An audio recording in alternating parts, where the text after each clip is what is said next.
Bonjour, je suis Mayolek et je suis Disneyphile. Ouais, je suis le premier à avoir trouvé le nom.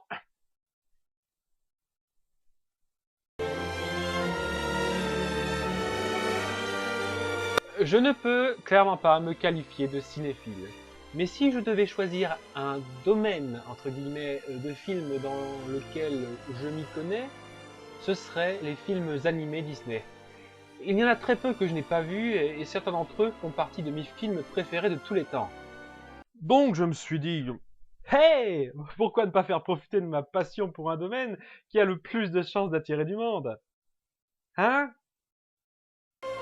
Ainsi, j'ai décidé de me lancer dans les vidéos Disneyphile où je prévois de m'attaquer à chaque film animé Disney ayant été fait. Des meilleurs au moins bons. Et nous allons commencer par Mulan. Citoyens, j'apporte une proclamation de notre impériale cité. Film inspiré de la légende chinoise de Hua Mulan et pas Fa. J'imagine que Hua, ça sonnait pas assez bien pour Disney. Qui décide de remplacer son père lors d'une mobilisation de l'armée parce qu'il est trop vieux pour se battre. Comme à l'époque, les femmes sont pas trop autorisées à faire des trucs comme la guerre ou la politique, elle doit se déguiser en homme pour se faire. La version Disney lui fait partager la vedette avec toutes sortes de personnages hauts en couleur, comme un petit dragon rouge, un trio de soldats comiques et un chef d'armée qui va un peu les moustiller. Mulan, le film, est très bon pour moi. Il n'est néanmoins pas parfait, et c'est un moment aussi bon qu'un autre pour lancer un petit segment que j'aime appeler La petite théâtre du chipotage. Petit frère! Qui appelle son chien petit frère? Et quand on y pense, c'est à cause du criquet qu'elle a foiré son entretien avec la marieuse. Donc merci grand-mère. C'est pas du maquillage qui tient ça. PS, t'as ruiné ta robe. Euh, Pourquoi le dragon de pierre ne se réveille pas à la base?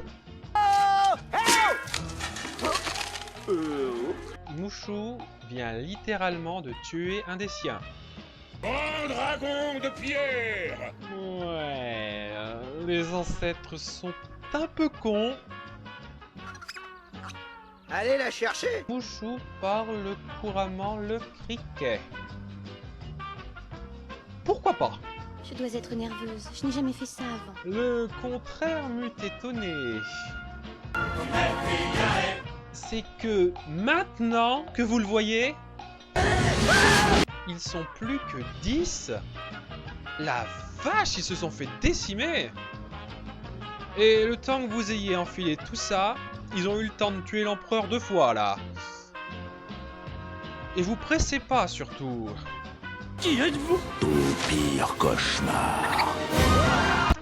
Et ces deux types se sont jetés à leur mort.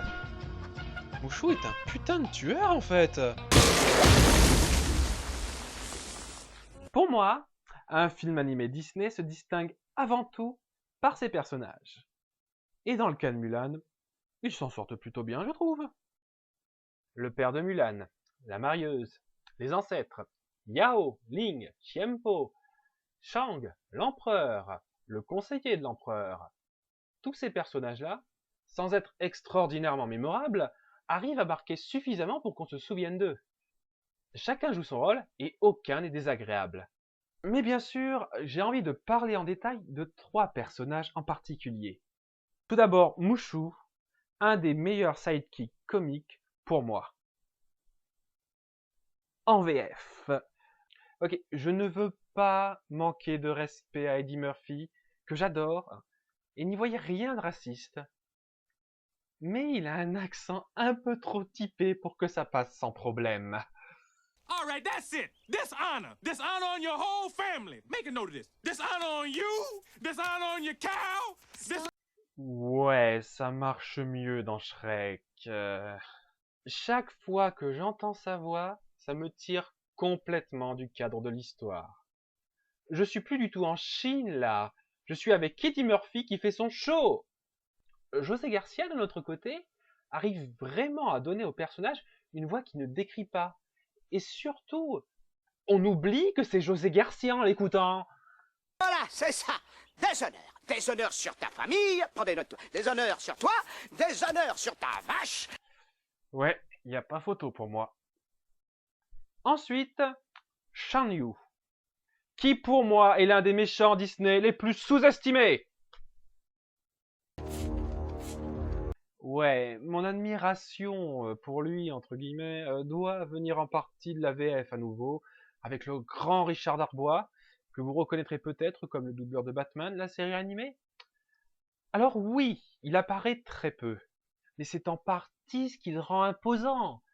On nous laisse nous imaginer à quel point il est dangereux, et puis on nous en donne des petits aperçus au compte-gouttes jusqu'à la grande confrontation. Et là, j'aurais 2-3 petites choses à dire, hein, mais on y viendra. Chaque petite apparition de lui et de son armée avant ça colle des frissons dans le dos. Et c'est une excellente mise en place pour un méchant, selon moi. Par ailleurs, une petite fille cherche sa poupée en ce moment. Je voudrais la lui rendre. Et enfin, Mulan. C'est un peu le perso le plus important, et il est maîtrisé quasiment à la perfection à mon sens. Bon, je ne la mettrai clairement pas dans mon top 10 des meilleurs personnages Disney, mais elle arrive parfaitement à jouer le rôle que le film veut lui donner. Son rôle transpire le girl power. Le film est construit pour ça. Donc, il faut lui donner une personnalité en conséquence. C'est-à-dire développée, bien sûr, un peu légère, sans être trop nunuche non plus, tout en restant forte, de façon à ce qu'on n'ait pas l'impression que le film nous martèle son message girl power. Et ils ont parfaitement réussi le personnage de Mulan dans ce sens. On s'attache à elle, sans que son rôle de fille forte nous saute aux yeux. De la même façon qu'ils ont réussi à rendre les personnages féminins de Buffy attachants, sans faire sauter aux yeux le message girl power latent de la série. Dans les 6 premières saisons, du moins. Et le film prend le temps de mettre en place la relation avec son père, de même que sa difficulté à s'adapter à cette société, de façon à ce qu'on se sente vraiment impliqué dans son choix. C'est un excellent personnage central. La société de l'époque, d'ailleurs, est dépeinte de façon, là aussi, assez minimisée. Là non plus, le film ne nous martèle pas que la considération de la femme, ça craignait à l'époque. C'est une femelle. Jamais elle ne vaudra quoi que ce soit. À part 2-3 petits moments. On se prend quand même beaucoup plus souvent à apprécier le peu de culture chinoise qu'on nous fait voir, plutôt qu'à fulminer. Oh, quelle bande de sales sexistes c'était! Je ne crie pas comme une fille. L'un des points forts de ce film, c'est son humour. Il est facilement dans le top 5 des films Disney à m'avoir le plus fait rire. Que ce soit les scènes de Mouchou, les scènes de Mulan avec son régiment, et plein d'autres petites touches ci et là, ce film fait très souvent mouche dans son humour copieux et bien rythmé. Chaque film animé Disney a une dimension humoristique, et c'est l'un de ceux qui la réussissent le plus pour moi. Je ne veux plus jamais voir un homme nu de ma vie. Et puis, il y a quelques moments émotionnels marquants, et une histoire assez simple, mais efficace.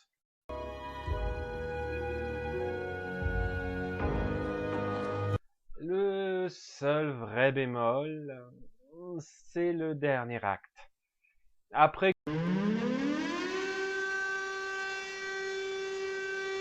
qu'on a révélé que Mulan était une femme, pas à nous, aux soldats. Nous, on le savait déjà. Malheureusement, c'est là que ça pêche un peu. Ça part un peu trop dans le gaguesque à mon goût. J'aurais vraiment préféré une fin un peu plus digne pour les hommes de Shan Yu, et un combat plus long et satisfaisant que ça entre Mulan et Shan Yu même. Et puis sérieux, personne n'a pensé à regarder si Léon était mort après l'avalanche? C'est plus du chipotage ça, c'est de la pure incompétence. Par contre, je vais défendre ce qui se passe après ça. Donc, Mulan rentre chez elle, elle retrouve son père, Shang arrive peu de temps après, il l'invite à dîner et... fin. Ouais, c'est pas très palpitant, mais voilà, c'est un épilogue. Et j'ai toujours adoré les épilogues bien faits. Sauf certains cas où ça joue en faveur du film, ou si le film a une structure spéciale, j'ai toujours trouvé les fins abruptes paresseuses. Montrez que vous aimez vos personnages, bordel! Montrez que vous vous souciez d'eux après le grand dénouement en nous montrant un aperçu de leur avenir après ça. Pour moi, Mulan fait partie de ces films à avoir la très bonne idée de faire ça. Même si j'avoue qu'ils auraient pu trouver mieux comme dernière image de fin. Bonjour. Donc, bonne histoire, bon personnage, musique sympa, très bon humour. Mulan est un must-see si vous ne l'avez pas déjà vu. Mais j'imagine certains d'entre vous qui doivent se dire « Oh, sérieux ? C'est vraiment ce qu'il va nous faire ? Des critiques de trucs qu'on a déjà vus des centaines et des centaines de fois. Oh, bonjour l'originalité !»